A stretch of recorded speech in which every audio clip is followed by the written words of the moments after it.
बच्चों आज की इस वीडियो में हम एक ट्राइंगल का एरिया निकालना सीखेंगे कोऑर्डिनेट सिस्टम में, जहां पर हमारे पास बेस और हाइट या ट्राइंगल्स की कोई भी लेंथ ना दी हो, वहां पर हम किस तरह से एक ट्राइंगल का एरिया निकालेंगे। वैसे तो हमारे पास जो फॉर्मूला होता है वो होता है 1/2 इंटू बेस इंटू हाइट एक ट्राइंगल का एरिया निकालने के लिए, लेकिन वो एरिया तभी काम करेगा जब हमारे पास सब कुछ दे रखा हो, बेस की लेंथ भी पता हो, हाइट की लेंथ भी पता हो, तब जाके हम आसानी से निकाल सकते हैं। लेकिन कोई एक ट्राइंगल अगर कोऑर्डिनेट सिस्टम में है, उसका हमने एरिया निकालना है जिसके हमें सिर्फ पॉइंट्स पता हैं ए बी सी और उनकी वर्टिसेस दी हुई हैं, इनको हम वर्टिसेस कहते हैं ए बी सी को, और उसके सिर्फ कोऑर्डिनेट दे रखे हैं x1 y1 x2 y2 और x3 y3। तो उसका एरिया किस तरह से निकाला जाता है, तो चलिए आज इसको हम समझते हैं। तो फर्स्ट ऑफ ऑल आपने क्या करना है, इस पॉइंट से ए पॉइंट से एक्स एक्सिस के ऊपर एक परपेंडिकुलर ड्रॉ करना है, मतलब सिर्फ एक लाइन खींचनी है नीचे को एक्स एक्सिस के ऊपर। सिमिलर बी से आपने एक्स एक्सिस के ऊपर एक और लाइन खींचनी है जिसको हम क्यू नाम दे देंगे, तो इस लाइन का नाम हो जाएगा बी क्यू और इसका नाम हो जाएगा ए पी। सिमिलर सी से हम एक्स एक्सिस के ऊपर एक और परपेंडिकुलर ड्रॉ करेंगे, उसका नाम हम आर रख देंगे, तो ये बन जाएगा सी आर। देखिए इसके बाद हमने क्या करना है, अब यहाँ पर आपको समझने की ज़रूरत है।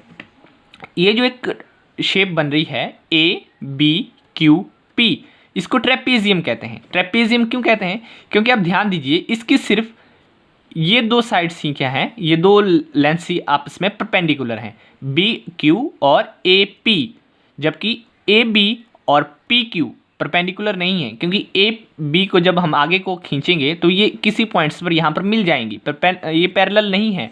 इसका मतलब ये किसी पॉइंट्स पर मिलने वाली हैं, तो इसको हम पैरेलल नहीं कहते। पैरेलल वही लेंस होती है जो किसी भी बिंदु पर आपस में नहीं मिलेंगी, ठीक है। तो दैट मीन्स एक ट्रेपेजियम है। यहाँ पर ध्यान दीजिए ए पी आर सी, ये भी एक ट्रेपेजियम है, क्योंकि सिर्फ इसकी ए पी और आर सी लेंस जो हैं पैरेलल है, बाकी AC और PR अगर इस AC को आगे खींचेंगे तो यहाँ पर किसी बिंदु पर मिलने वाली हैं, तो ये भी पैरेलल नहीं है। दैट मीन्स ये भी एक ट्रेपेजियम है। और BC और QR ये भी एक ट्रेपेजियम है, क्योंकि BC को आगे खींचेंगे तो ये PR के साथ कहीं ना कहीं मिलने वाली हैं। तो आप समझ गए इस बात को कि हमारे पास यहाँ पर 3 ट्रेपेजियम बन रहे हैं। इसके बाद हम देखेंगे कि इससे हम किस तरह से ट्राइंगल ABC का एरिया निकालेंगे। देखिए ट्राइंगल ABC पर ध्यान दीजिए, ट्राइंगल सिर्फ ये वाली है, बाकी ये ट्रेपेजियम है। अब देखिए area of triangle ABC equal to area of trapezium ABQP plus area of trapezium APRC minus area of trapezium BQRC। हमने क्या करना है, जब हम इस ट्रेपेजियम का एरिया अगर निकाल लें, क्योंकि हम ट्रेपेजियम के एरिया का फॉर्मूला मालूम है, अगर हम किसी तरह से इसका एरिया, यहाँ पर आप ध्यान दीजिए, देखिए इस चीज़ का एरिया अगर हम निकाल लें, इस चीज़ का एरिया, फिर इस चीज़ का एरिया हमने निकालना है, दैट मीन्स इन दो ट्रेपेजियम के एरिया निकालते वक्त इस ट्राइंगल का एरिया ऑटोमेटिकली अपने आप निकल रहा है, लेकिन हमारे पास एक्स्ट्रा एरिया कौन आ रहा है, ये वाला। तो हमने क्या करना है, इस एरिया को फिर लास्ट में इन दो ट्राइंगल का एरिया इन दो ट्रेपेजियम का एरिया निकालना है, और फिर लास्ट में इस लास्ट वाले ट्रेपेजियम का BCQR के वाले ट्रेपेजियम का एरिया हमने सब्ट्रैक्ट कर देना है। देखिए तब जाके इन्होंने लिखा है area of trapezium ABQP plus area of trapezium ACRP, ठीक है। उसके बाद माइनस एरिया इस थर्ड ट्रेपेजियम का BCQR का हमने सब्ट्रैक्ट कर देना है, हमारे पास एरिया ऑफ ट्राइंगल ABC बच जाएगा। आगे देखिए एरिया ऑफ ट्रेपेजियम हम जानते हैं 1/2 सम ऑफ पैरेलल साइड्स, जो पैरेलल साइड्स होंगी उनका sum multiply by distance between them, और उनके बीच में कितनी डिस्टेंस होगी, कितनी दूरी होगी, उससे हमने मल्टीप्लाई कर देना है। आगे देखिए एरिया ऑफ ट्राइंगल ABC क्या बनेगा, 1/2 multiply by area of trapezium ABQP, इसका एरिया क्या होगा 1/2 BQ प्लस AP। क्यों, क्योंकि हमें पता है सम ऑफ पैरेलल साइड, तो इसमें पैरेलल साइड्स कौन सी हैं, BQ और PAP, ठीक है। तो हमने क्या करना है, BQ प्लस AP को ऐड कर देना है, और मल्टीप्लाई किससे करनी है, डिस्टेंस बिटवीन देम, जो उनके बीच में डिस्टेंस होगी, तो उनके बीच जो डिस्टेंस है इस ट्रेपेजियम में वो है Q और P। सिमिलर इसी अगले वाले के साथ 1/2 AP प्लस CR, जो उसकी पैरेलल साइड्स है, मल्टीप्लाई बाई जो उसके बीच में डिस्टेंस है PR डिस्टेंस है इसके बीच में, ठीक है, और इसकी पैरेलल साइड्स हैं AP और CR। क्लियर बात।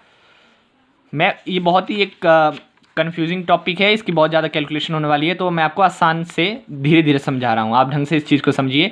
Minus area of trapezium B Q R C, minus area of trapezium B Q R C. तो देखिए -1/2 area of B Q R C कैसे निकलेगा, उसके पैरेलल साइड्स का सम। तो उसकी पैरेलल साइड्स कौन सी हैं, B Q plus C R multiply by उसकी डिस्टेंस जिसके बीच में कितनी है उसके साथ मैंने मल्टीप्लाई कर देना है। तो उसके बीच में जो डिस्टेंस है वो है क्यू आर, तो क्यू आर से हम इसको मल्टीप्लाई कर देंगे। अब नेक्स्ट यहाँ पर और कंफ्यूजिंग थोड़ा है, आप इस चीज़ को समझिए। देखिए अब हमने B Q plus A P की डिस्टेंस, जो उन लेंथ्स की डिस्टेंस है, जो उन साइड्स की डिस्टेंस है, उसको हमने प्लस करना है। तो देखिए बी क्यू की डिस्टेंस कितनी है, बी क्यू की डिस्टेंस यहाँ पे आप समझिए, क्योंकि मान लीजिए ये पॉइंट यहाँ पर है, ये जो बी क्यू है ये वाई एक्सिस का पॉइंट है, ये जो बी है यहाँ से अगर हम यहाँ, तो आप सब जानते हैं कि 0 होता है, मान लीजिए 1 2 3 4 5 है, तो दैट मीन्स ये कितना लंबा है, 5 यूनिट लंबा है। तो ये कौन सा पॉइंट दर्शाता है, y2, तो y2 यहाँ पर दर्शा रहा है। तो b की जो डिस्टेंस होगी, बी क्यू की जो डिस्टेंस होगी वो होगी y2, यानी कि जितनी ये हैं, ठीक है। उसके बाद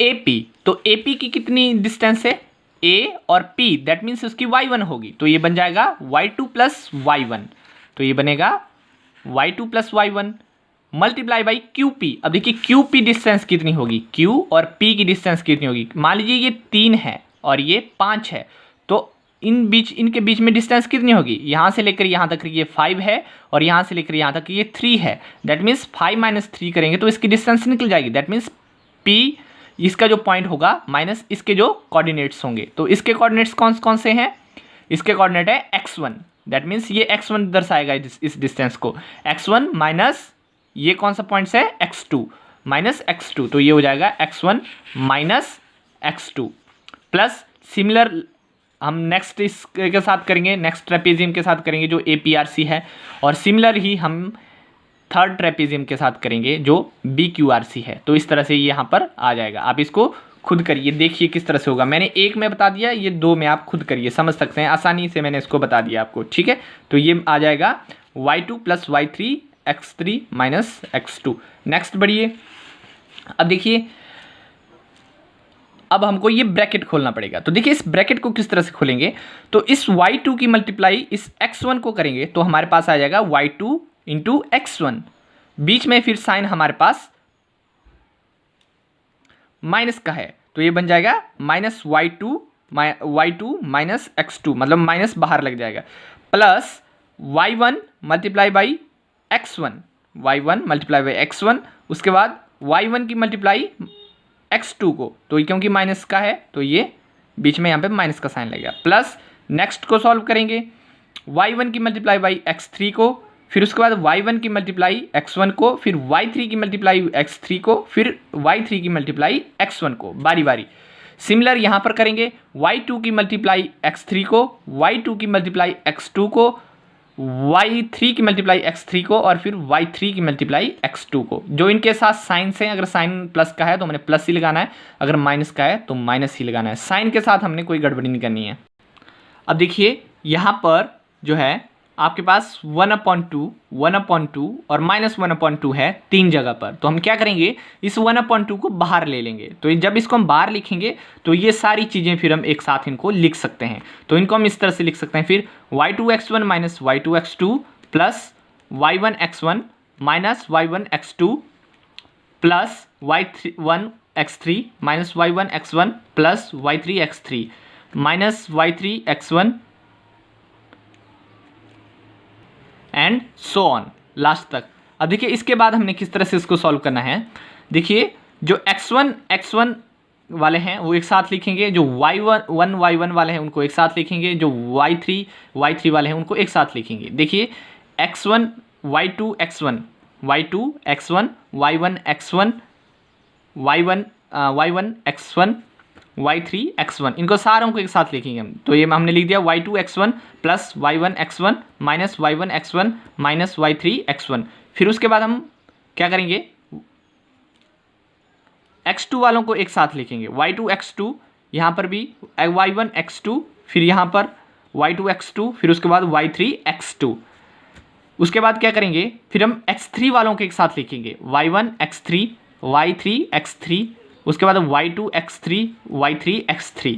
इस तरह इनको जब हम एक साथ लिखेंगे तो ये बन जाएगा y2 x1 plus y1 x1 minus y1 x1 minus y3 x1 minus y2 x2 minus y1 x2 plus y2 x2 plus y3 x2 plus y1 x3 plus y3 x3 minus y2 x3 minus y3 x3। अब देखिए y1 से y1 x1 minus y1 x1 है, दोनों cancel हो जाएंगे। y2 x2 है और यहाँ पर y2 x2 है, एक प्लस का है एक माइनस का है तो दोनों कैंसिल। y3 x3 है और इधर भी y3 x3 है, दोनों एक प्लस का है एक माइनस का तो दोनों कैंसिल। हमारे पास क्या बचता है 1/2 y2 x1 minus y3 x1 minus y1 x2 plus y3 x2 plus y1 x3 minus y2 x3। अब देखिए x1 हम बाहर कॉमन ले सकते हैं तो ये बन जाएगा x1 बाहर रह जाएगा, अंदर बचेगा y2 माइनस y3। सिमिलर यहाँ पे x2 हम बाहर ले सकते हैं तो अंदर बचेगा y1 माइनस y3। सिमिलरली यहाँ पर हम x3 बाहर ले सकते हैं, हमारे पास बचेगा y1 माइनस y2। बुक में क्योंकि इस तरह से दे रखा है प्लस x2 और y3 माइनस y1, तो हम इसको जब आगे पीछे करेंगे तो ये साइन प्लस का हो जाएगा और ये जो प्लस के हैं वो नेगेटिव हो जाएंगे। तो इस तरह जो हमारा कंक्लूजन आया, जो हमारा प्रूफ आया एट लास्ट में, वो आता है 1/2 x1 into y2 minus y3 plus x2 y3 minus y1 plus x3 y1 minus y2। तो ये है area of triangle in a coordinate system. आपको वीडियो कैसी लगी? मैंने बहुत ही धीरे धीरे बहुत ही आसान भाषा में समझाया है। अगर आपको वीडियो अच्छी लगी तो कमेंट करके जरूर बताएं। चैनल को जरूर सब्सक्राइब कर लें क्योंकि 10th क्लास के टॉपिक्स मैं यहाँ पर अब कवर करना शुरू करूँगा और चैप्टर 1 से हम जल्दी ही इसमें शुरुआत करने वाले हैं। मिलते हैं आपके साथ नेक्स्ट वीडियो में, तक के लिए धन्यवाद।